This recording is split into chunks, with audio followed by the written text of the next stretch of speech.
But now people are saying, looking back, you're right. And people are saying that to me on almost a daily basis. So I think people are waking up to what's going on, thanks to shows like yours, Alex, by the way. Yeah, but well, thank you, sir. But I go back over your research. I mean, you broke major cases that came out in the newspaper, but then the investigation would get shut down, where the Finders case with the CIA openly running child porn, everything else. I mean, you guys were busting them with the kids. I mean, you really have been tireless out there, and now we know that literally it's like a satanic pedophile guild at the top. Well, let's talk about that when we come back, and how these people operate and what their New World Order is, what they want to build with Ted Gunderson. He ran the Southern California, L.A. Division, one of the biggest posts of the FBI in the country, a special agent in charge, and he exposed the whole thing. We'll be right back with Ted Gunderson from his hospital bed.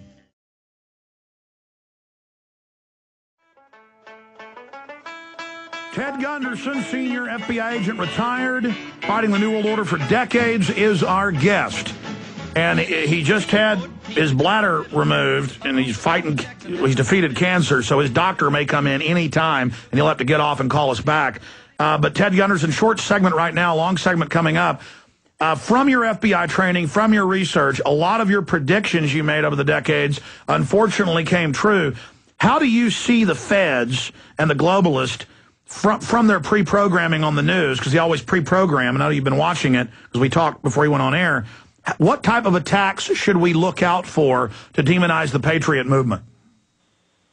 Well, first of all, they're going to make all kinds of wild allegations, like we mentioned, Stu Webb, being an FBI informant. He said I was practicing satanic ceremonies in a federal building, which was the reason I was dismissed from the FBI, which was not true. They're going to use all kinds of disinformation like that against each one of us. Like, I think they've accused you of being involved in pot or something else, Alex, and a lot of crazy stuff. And so they use those tactics, and then they are going to use their own infiltrators into the various groups. There was a FBI supervisor at Albuquerque, made the statement publicly that the FBI had infiltrated every patriot movement in the country. Well, they have. They got their informants out there. I know, because back in the late 60s, when I was active in the against the Black Panthers, we were in, and also the Communist Party. We had members and people that were informants for us within every group in America, so they can go in there and disrupt the operation, make plans for a terrorist acts of some sort, and then blame it on the infiltrators and so forth. So it goes on and on and on. It's a vicious circle. And, like, for example, you mentioned the children that were that was being. I worked with Johnny Camp on this case in Nebraska back in the 80s, late 80s, early 90s, where they were flying children out of Omaha, Nebraska. They were driving into Sioux City, Iowa, 184 miles away, putting them in private jets, flying to Washington, D.C. for sex orgies with congressmen and senators. Well, then Rusty Nelson, the official photographer, who I interviewed, by the way, and I have him on tape, would take pictures, and then they'd blackmail the congressmen and senators, tell them how to vote. And that's what's happening in America today.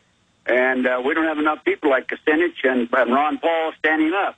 And these other people have all been, many of them have been blackmailed through children and through sex and through drugs and what have you. And, of course, they're only interested in being reelected for the most part. So from your research, I mean, what percentage, how does the power structure work? Is it a mixture of pedophiles, Satanists, occultists? Because, I mean, every time, I was never expecting to find this. Every time I do research, we run into Satanism, pedophilia, devil worship, occultism. I mean, it's really just a bunch of lunatics. Oh, absolutely, but they're well organized, and they're fascist. We are dealing with a bunch of Nazi fascist, evil people, and they are lunatics, but they're well organized. They know what they're doing.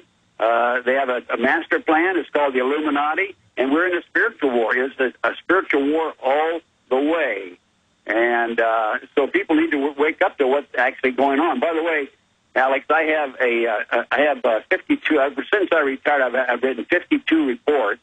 I don't write books. I write reports. 6,500 pages of my reports are available to the public. It's just on a CD, And you mentioned Oklahoma City earlier. Well, I've got my whole... Yeah, I want to get into that. I want to tell folks they can go to tedgunderson.net, tedgunderson.net, and get that CD with all your invaluable reports. This is important information. Gunderson is spelled Gunderson, tedgunderson.net. Let's start getting into that report. For that report, Alex, I've written reports on 911. I've written reports on Oklahoma City, which we'll go into more in detail, I guess, later on in the show. I've written reports on the car bombing of the World Trade Center in '93, and so on and so forth, and also on CIA child kidnapping operation by the Finders. I have this report on the Finders, a dynamite report. It documents that the CIA is involved in kidnapping children, selling them for up to $50,000 each at auctions around the country. And I've given this report to the FBI on half a dozen times.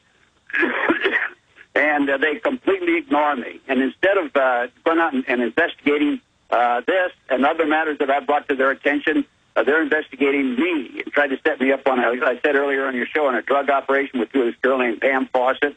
And they tried to set me up. They tried to set me up for criminal violations. It hadn't worked so far, and it's not going to work because I'm not going to violate the law.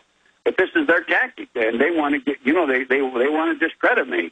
And as a matter of fact, I visit Mike Reconnastudo, an inmate at Criminal Island on a regular basis. Mike was the person who developed the barometric bomb used in Oklahoma City. He was a CIA scientist for some 20 years. Well, stay there. Let's get into it. Ted, we've got a break. Ted Gunderson joining us from his hospital bed. He's just had his bladder removed from cancer. And tough guy there in the hospital bed, firing away with the info weapons. We'll be right back with Ted Gunderson, FBI retired. I'm Alex Jones, Infowars.com.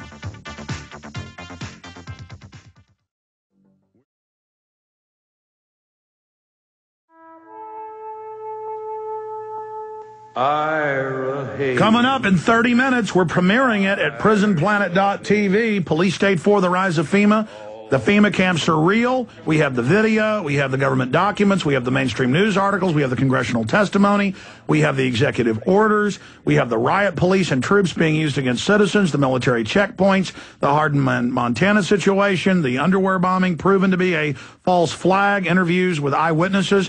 It's all in Police State 4, The Rise of FEMA. The DVDs are shipping out. Order them at Infowars.com with the expanded extras, and that supports us. Or you can also become a prisonplanet.tv member. It's 15 cents a day, $5.95. Takes about a minute to sign up. You can share your passcode with up to 6 people. Prisonplanet.tv, premiering in 30 minutes at prisonplanet.tv. And Invisible Empire, this great new film, also came out last week. And it is available, the whole New World Order system, how they operate, their crimes, government drug dealing, white slavery, the whole New World Order system. And the truth is what sets us free. The public is ready to be awakened right now. Get both the films at Infowars.com and go to tedgunderson.net and support him and get that CD with thousands and thousands of pages of documentation, reports he's filed to the public. Ted, let's run through Oklahoma City and not just COINTELPRO, with Clinton and others saying there's going to be another attack, and even Michael Savage is now coming out saying Obama, he believes, is going to stage a terror attack. Limbaugh has almost gone that far, saying that they're going to try to blame it on us. So the public, this isn't 1993 or 95. The public is getting wise to false flag terror. So let's talk about Oklahoma City, understand the past, the present, and the future, and then let's look at what type of big terror attacks. Obama says the number one threat is nukes going off, and what you know about suitcase nukes. Ted Gunderson. Well, when Oklahoma City occurred, I had a call from Mike Reconnastudo. I mentioned Mike's name a few moments ago. Mike told me that the Oklahoma City bombing, it was not a fertilizer bomb. It was his bomb that he developed when he was with the CIA for 20 years. And it's called the electrohydrodynamic gaseous fuel device. Now, anybody with any sense knows anything about the fertilizer bombs. You don't even have to know anything about it, but you know that a fertilizer bomb did not destroy half of that building, which is what they claimed in Oklahoma City. So Mike called and told me this, and so I started researching it, and I found out and learned I'll call it a barometric bomb. This bomb was actually developed back in the 1980s under the Ronnie Reagan administration. And the night that it was tested in Area 51, I was with a group of people in Palm Springs waiting for the results. It was so powerful, they underestimated the strength. It was so powerful that one of the scientists died, and the two others were injured. And then it was highly classified. It is highly classified, still is to this day. And Reagan put a high classification on it, a top secret, not to be developed or to furnish to anybody, any other sources, and so on and so forth. And this was actually the bomb that was used in Oklahoma City. Now, my research didn't stop there. I found out the contract number for this bomb. It was developed by Hercules Manufacturing, which was Mike Reconocito's company. He actually developed the bomb. And it was manufactured by Dyna Nobel out of Salt Lake City. I wrote to Picatinny Arsenal in New Jersey, and with the contract number, and said, I want a copy of the contract. This is public source information, by the way. And they came back and said, there's no such contract in our record.